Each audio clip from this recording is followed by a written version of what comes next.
Assalamualaikum warahmatullahi wabarakatuh. Nama saya Opi Handayani, NIM 34021900243 dari kelas manajemen H.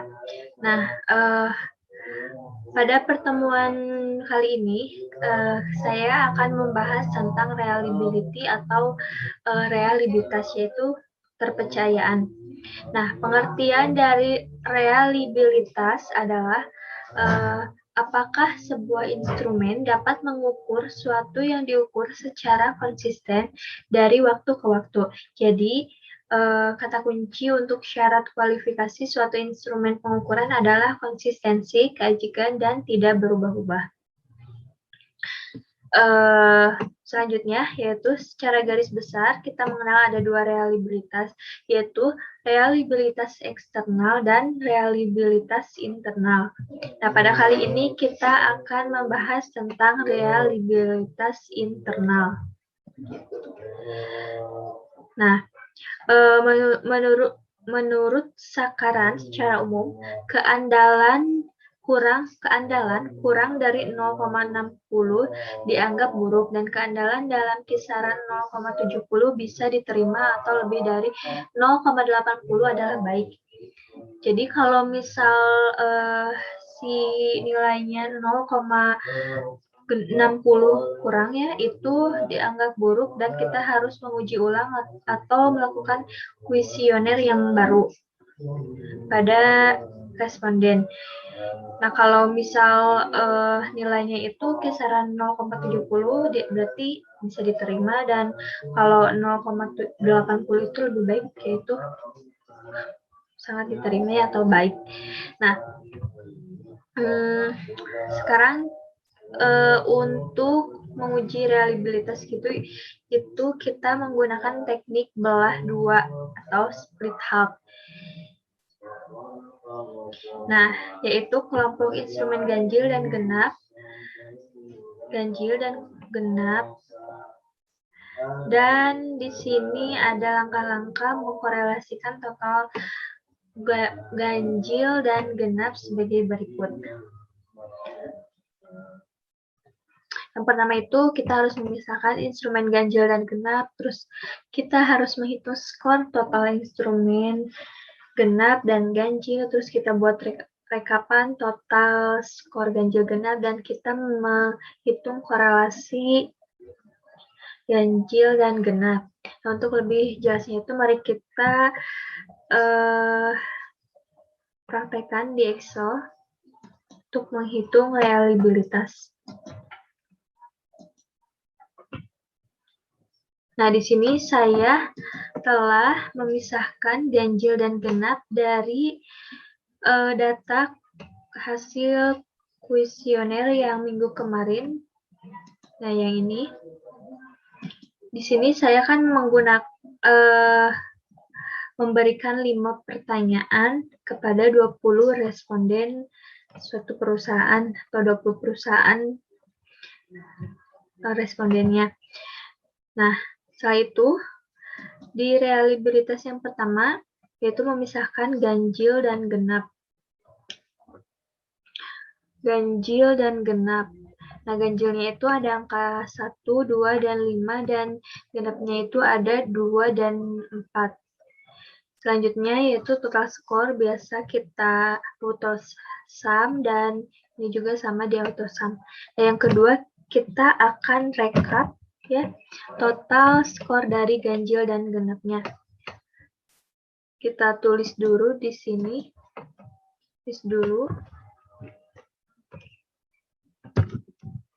Baris ganjil dan genap. Di sini ganjil dan di sini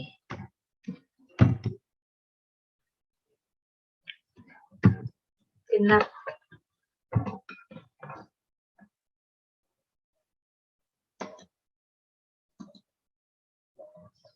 Kita blok dan kita menggunakan border.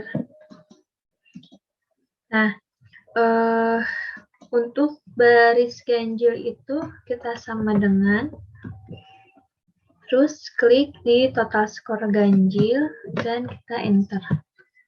Nah, untuk genap itu kita juga sama dengan klik di total skor genap dan enter.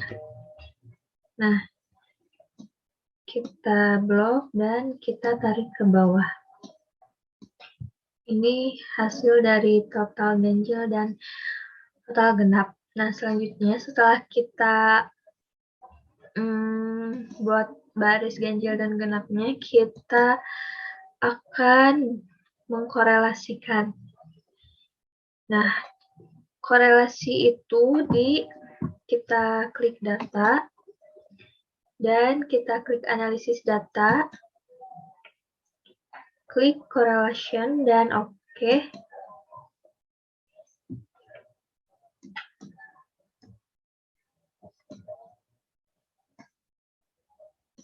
Nah, untuk input range-nya itu kita blok yang baris ganjil genapnya dari atas sampai bawah yang terakhir yaitu angka 10.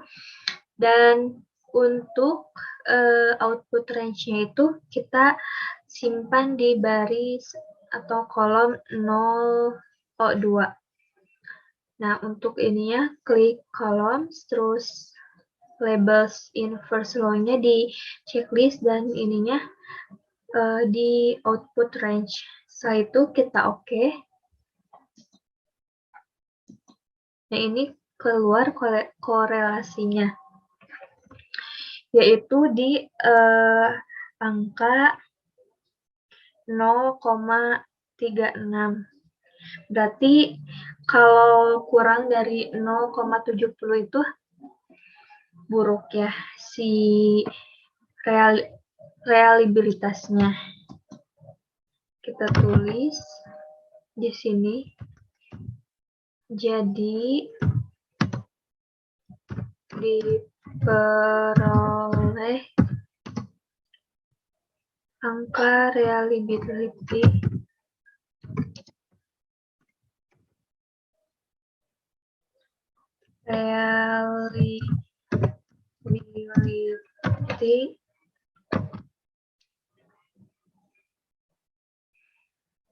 pada variabel motivasi ya, ini pada variabel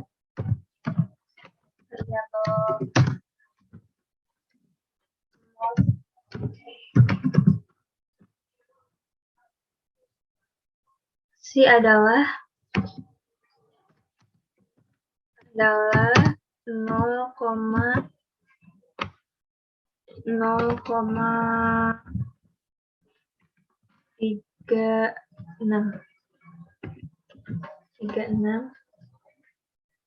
Artinya tingkat kepercayaan hasil jawaban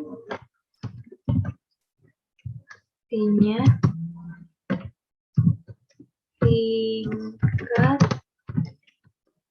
kepercayaan hasil jawaban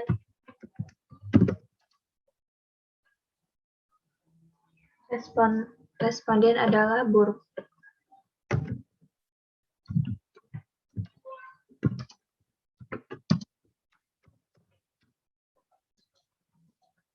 Ini untuk variabel motivasi hasilnya adalah buruk. Nah, untuk agar baik atau cukup itu berarti kita harus melakukan kuesioner yang baru kepada responden. Itu untuk variabel motivasi X1. Nah, selanjutnya untuk stres kerja yaitu variabel X2. Nah, di sini saya juga sudah memisahkan ganjil dan genapnya. Sekarang kita tinggal menghitung total skornya. Kita blok dan kita auto sum. Ini juga yang genapnya kita blok dan kita auto sum.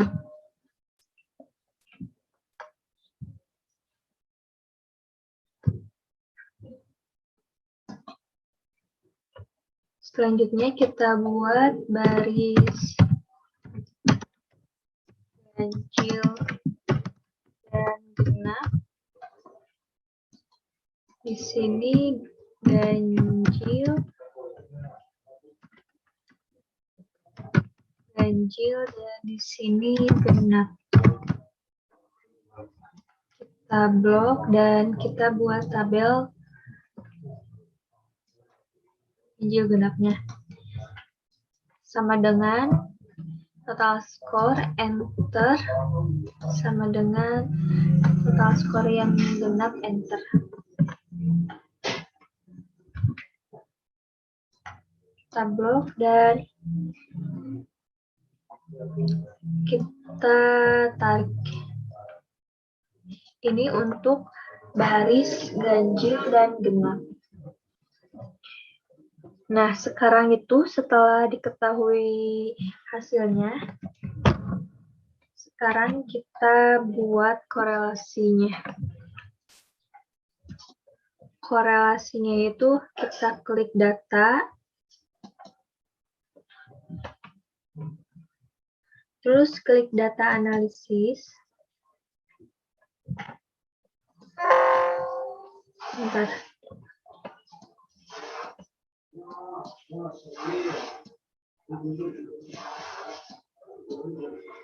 Klik data analisis, klik correlation, klik OK. Nah, ininya dari sini, dari ganjil dan genap. Terus output range-nya itu di 0,02. Kita OK.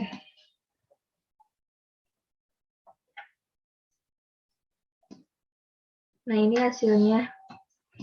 Hasilnya yaitu berbeda ya, lebih besar, namun tetap sama karena belum mencapai 0,70, artinya si reabilitas respondennya itu masih dianggap buruk. Itu untuk variabel stres kerja.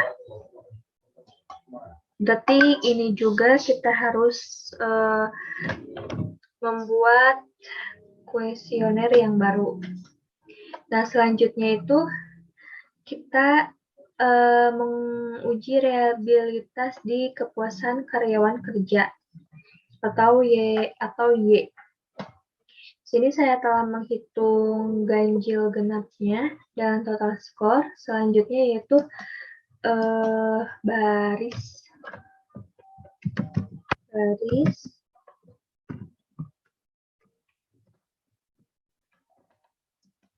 Terus di sini ganjil.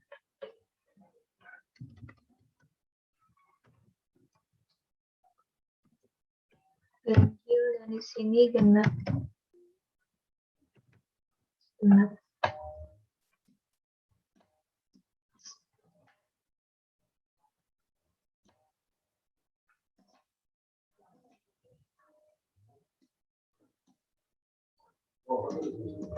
Sama dengan total skor, enter, sama dengan total skor, enter.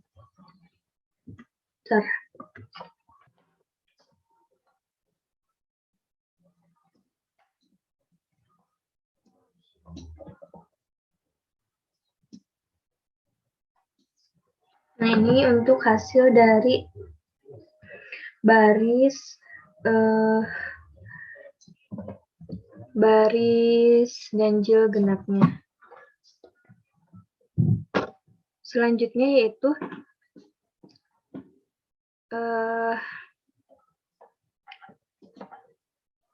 mencari korelasi, yaitu di data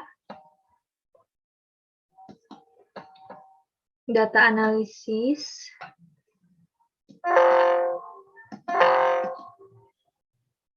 kita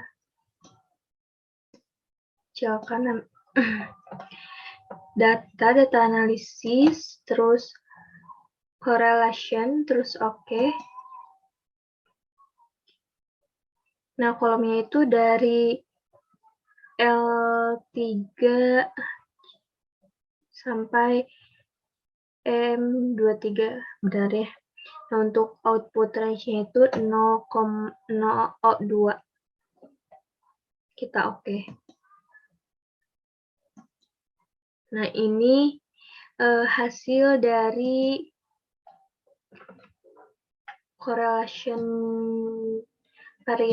variabel Y, yaitu hasilnya 0,16, semakin kecil artinya buruk.